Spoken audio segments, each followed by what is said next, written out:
ভালোবাসার আলো কাল যে মানুষটা আমার মামি ছিল, যে মানুষটার একটা নাম ছিল, আজ সে শুধুই একটা লাশ।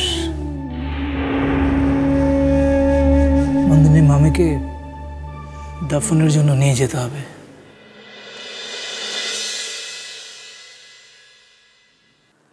শাহিন,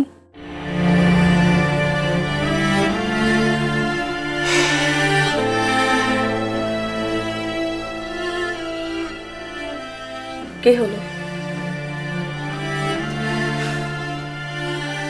বেচারি নন্দিনী,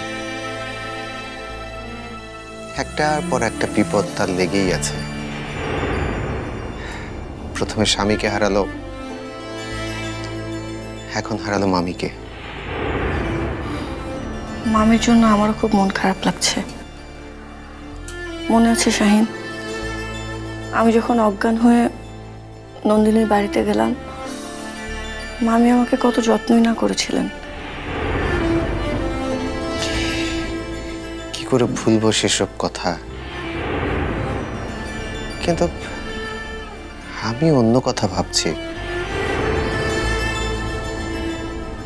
বেচারি বেচারি নন্দিনীর শেষ আশ্রয়স্থলটুকু শেষ হয়ে গেল। শেষ আশ্রয় মানে? ওটা নন্দিনীর শেষ আশ্রয় হতে যাবে কেন? নন্দিনী এবাড়ির বউ। নন্দিনীর শেষ আশ্রয় যদি কিছু হতে হয়, সেটা হবে এ বাড়ি। আশ্রয়? আমরা আর ওর আশ্রয় হয়ে উঠতে পারলাম কোথায় বলো? উল্টা আমাদের বিপদে আপদেই তো ওর কাছে আমাদের আশ্রয় নিতে হয়। তোমরা নন্দিনীর আশ্রয় হয়ে উঠতে পারোনি, এটা তোমাদের ব্যর্থতা। ব্যর্থতাই তো। আব্বা ছাড়া এ বাড়িতে আর কেউ নন্দিনীকে পুত্রবধূ হিসেবে মেনে নেয়নি। স্বামীকে হারিয়ে যখন সে বিপদে পড়েছিল, আমরা তখন সবাই মিলে তাকে ভাইয়ের মৃত্যুর জন্য দোষারোপ করেছিলাম। তারপরও অতীতের সব কথা ভুলে গিয়ে নন্দিনী যে কোনো বিপদ আপদে বারবার আমাদের পাশে এসে দাঁড়িয়েছে। নন্দিনী আমাদের আপন ভাবে বলে বিপদ আপদে আমাদের পাশে এসে দাঁড়ায়। আমাদের উচিত নন্দিনীর বিপদে তার পাশে দাঁড়ানো।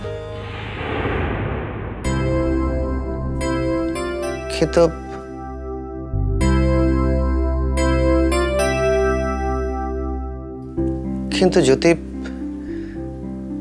নন্দিনীর সামনে গিয়ে দাঁড়াতেই আমার লজ্জা লাগে।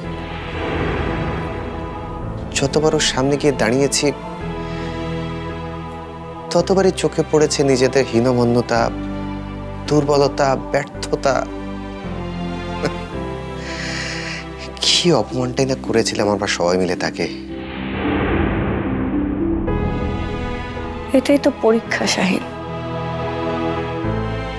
জীবন আমাদের বিভিন্ন সময় বিভিন্ন পরীক্ষার মধ্যে ফেলে।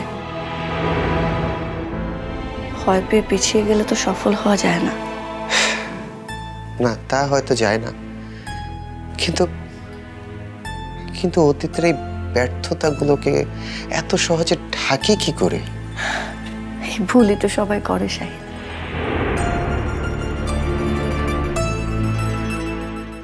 কোন ভুল? স্মরণের ছোঁয়ায় তোমার উপমায় বদলে দিলে যে স্যান্ডেলিনা সো, রূপচর্চায় আভিজাত্য। ব্যর্থতাকে মূল্যহীন মনে করা।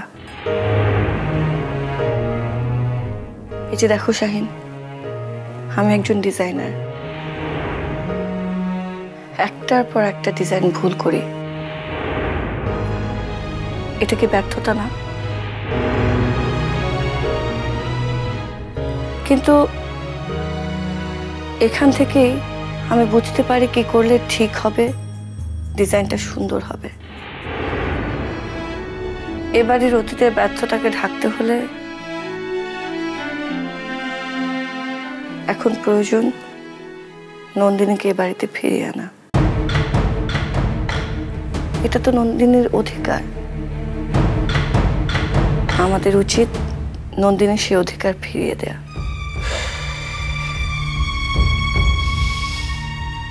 যা হবার নয় তা নিয়ে ভেবে কোনো লাভ নেই জ্যোতি। যা হবার তা হয়তো কোনো আনন্দ নেই শাহিন। নন্দিনীকে আমি নন্দিনীর অধিকার ফিরিয়ে দেবই। তুমি দেখো, আম্মা যদি নন্দিনীকে এই বাড়িতে এনে তোলে, হায় হায়, নন্দিনী তো সব সুযোগ নিয়ে নিবে। নন্দিনী এসে বলবে, আম্মা আমার তো স্বামী নেই, মামিও মারা গেছে, আমার তো এই পৃথিবীতে আমার এই একটি ছেলে ছাড়া কিছুই নেই, আমি কোথায় যাবো আম্মা? আমার তো এই বাড়ি ছাড়া কোনো আশ্রয় নেই।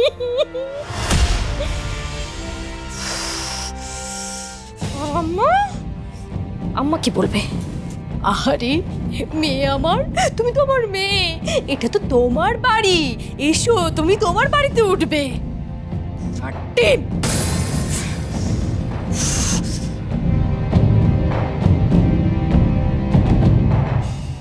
আম্মা তো একে নাচনি বুড়ি, তার উপরে তো ঢোলের বাড়ি বুড়োটা আছেই, সে তো আবার নন্দিনীকে দেখলে গদ গদ হয়ে যায়। ইস নন্দিনী,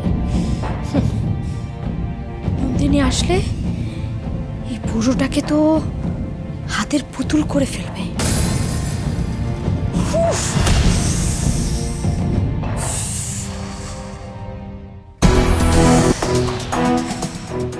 আশ্রয়,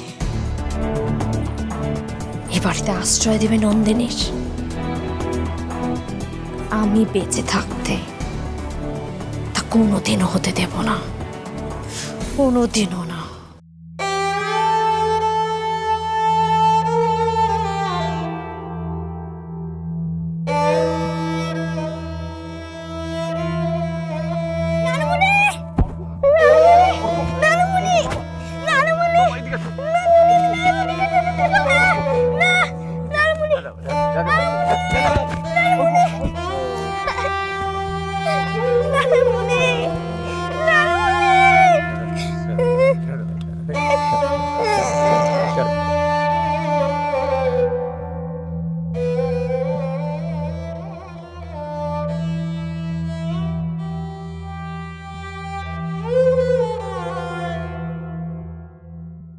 রব্বানা আতিনা ফিদ দুনিয়া হাসানাতা ওয়া ফিল আখিরাতি হাসানাতা ওয়া কিনা আযাবান্নার। ইয়া আল্লাহ, আমরা এই যে মায়াতকে আজ কবরস্থ করেছি আল্লাহ, আল্লাহ তুমি তাকে হেফাজত করো আল্লাহ, তার সমস্ত গুনাহ খাতা মাফ করে দাও আল্লাহ, তার কবরকে বেহেশতের সাথে সংযোগ করে দাও আল্লাহ। আল্লাহ তুমি তাকে হেফাজত করো, সমস্ত গুনাহ খাতা তুমি মাফ করে দিও, তাকে বেহেশত নসিব করো আল্লাহ। আমিন বিরহমাতিকা ইয়া আরহামার রাহিমিন।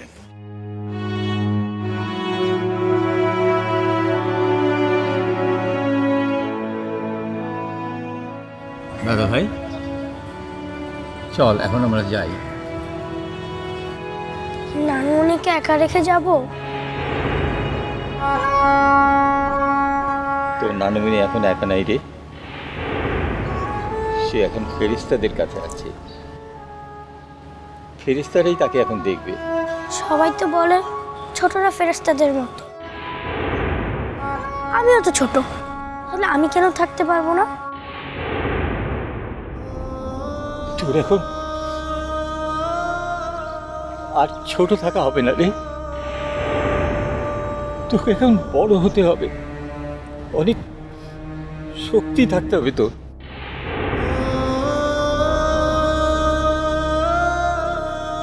তোর নানমণি আর নেই, তুই না থাকলে তোর মা বড় একা হয়ে যাবে রে, তোর মার সঙ্গে তোর থাকতে হবে। তোর মাকে চাকরি করতে হয়, আরো কত কাজ করতে হয়, এত সব করতে তার একা একা বড় কষ্ট হবে রে।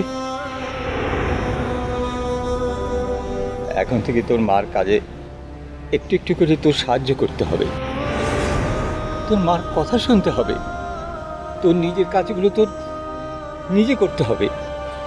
আর মায়ের হাতটা শক্ত করে ধরে ওই বীর পুরুষ কবিতার মতো পৃথিবীর সমস্ত ঝড় ঝাপটা থেকে তোর মাকে রক্ষা করতে হবে। অর্ক, কিরে, পারবি না? পারবো। আমি মাকে কোনো কষ্ট দেব না দাদা ভাই, আমি কথা দিচ্ছি আমি মার কোনো ক্ষতি হতে দেব না। এই তো আমার লক্ষ্মী দাদা ভাই।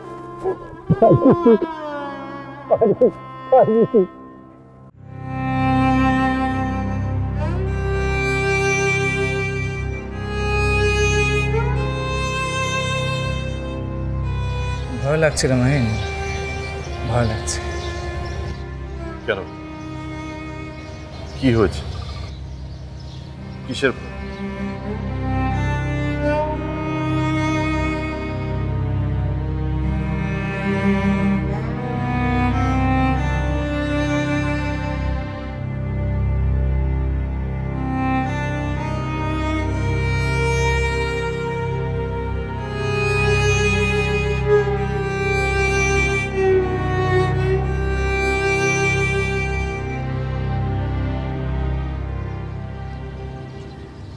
অনেক বড় একটা দায়িত্ব কাঁধে এসে চেপেছে। তুই তো জানিস ছোটবেলা থেকে আমি দায়িত্ব এড়িয়ে এড়িয়ে চলেছি। কখনো ভাবিনি এরকম একটা দায়িত্ব আমার কাঁধে এসেছে।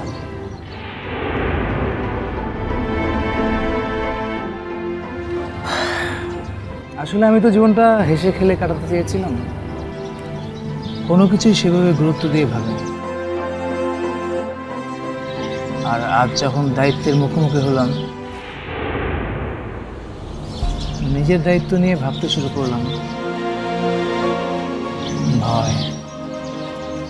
তখনই ভয় পেয়ে গেছিলাম। মাহিন, তুই থাক না তোর মতো করে, যেভাবে আছিস। দায়িত্ব নিয়ে ভাবতে কে বলেছে? ভাবতে না চাইলেও ভাবতে হচ্ছে, আর ভাবতে গেলে স্মরণের ছোঁয়ায় তোমার উপমায় বদলে দিলে যে স্যান্ডেলিনা সো, রূপচর্চায় আভিজাত্য। নন্দিনীর মামি মারা যাওয়ার আগে নন্দিনীকে আমার হাতে তুলে দিয়ে গেছে। নন্দিনীর সব দায়িত্ব আমাকে বুঝিয়ে দিয়ে গেছে, আর আমাকে কথা দিতে হয়েছে যে নন্দিনীর সুখের জন্য আমি সব কিছু করব। নন্দিনীকে আমি ভালোবাসি, নন্দিনী আমাকে ভালোবাসে। নন্দিনীকে আমি বিয়ে করতে চেয়েছি, এটা আমার স্বপ্ন। কিন্তু নন্দিনীর মামিকে যখন কথা দিতে হলো একজন মৃত্যু পথযাত্রীকে, ও মায়ের স্বপ্ন এক জিনিস আর দায়িত্ব যে আলাদা। এখন নন্দিনী আমার স্বপ্ন না, আমার দায়িত্ব।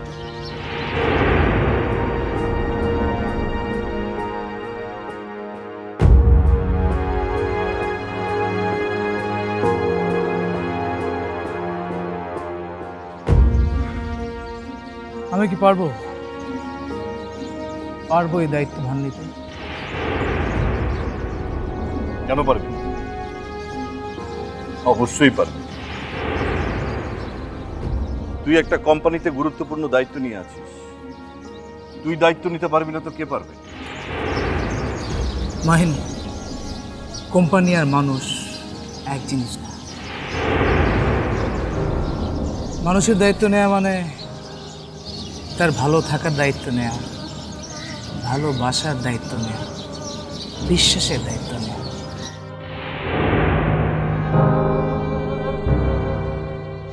বিশ্বাস, ভালোবাসা, এগুলো যেমন একদিনে তৈরি হয়ে ওঠে না, তেমনি হুট করে নষ্টও হয়ে যায়। আমি হুট করে নষ্ট হয়ে যাওয়ার কথা বলছি না, আমি বলছি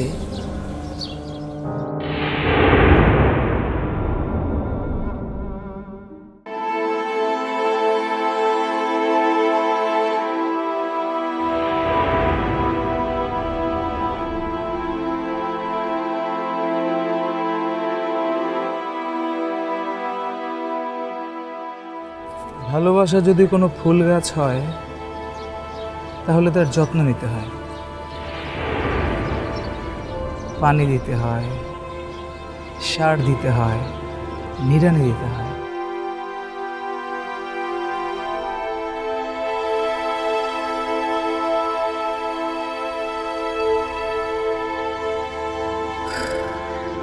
আমি কি পারবো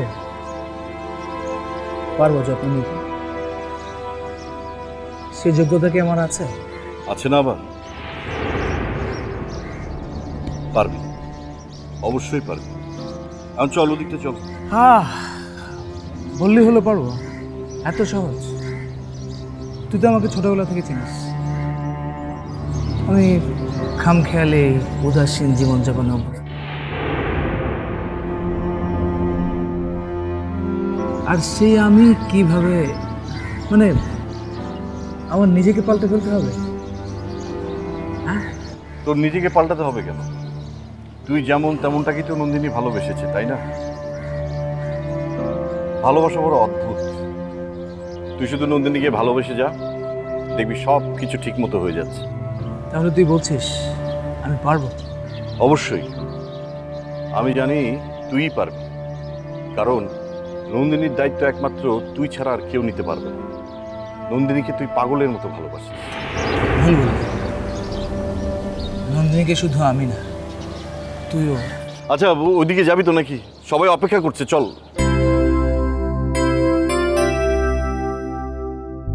নন্দিনীকে তুইও খুব ভালোবাসিস মাহিন, খুব। কিন্তু দেখ, নন্দিনী আমাকে ভালোবাসলো।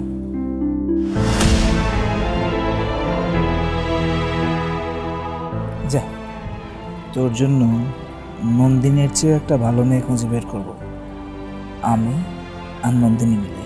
স্মরণের ছোঁয়ায় তোমার উপমায় বদলে দিলে যে স্যান্ডেলিনা সো, রূপচর্চায় আভিজাত্য।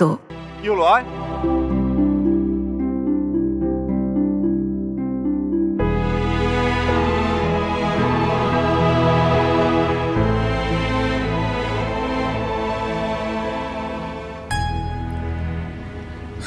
মাহিন, একটা কাজ করে দিবি? কি? সেই ছোটবেলার মতো।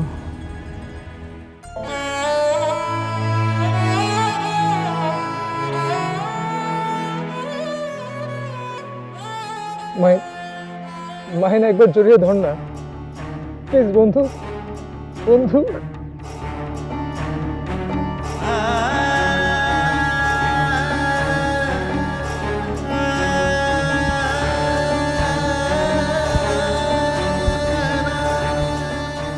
বন্ধু,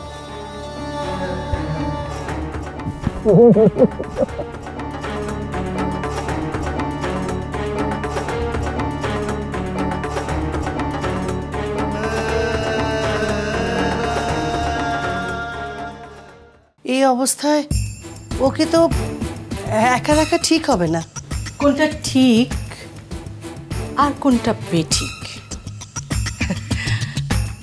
সেই হিসেব করার আপনি আমি কে বলতে পারি? তাও তো আমি নন্দিনীর মামির মৃত্যুর সময় ওর পাশে ছিলাম। তখন আপনারা কোথায় ছিলেন? আমি আর শাহিন যাই একবার গিয়ে ওকে নিয়ে আসি। না,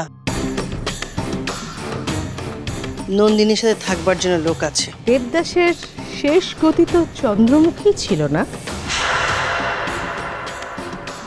পারবে না হতে?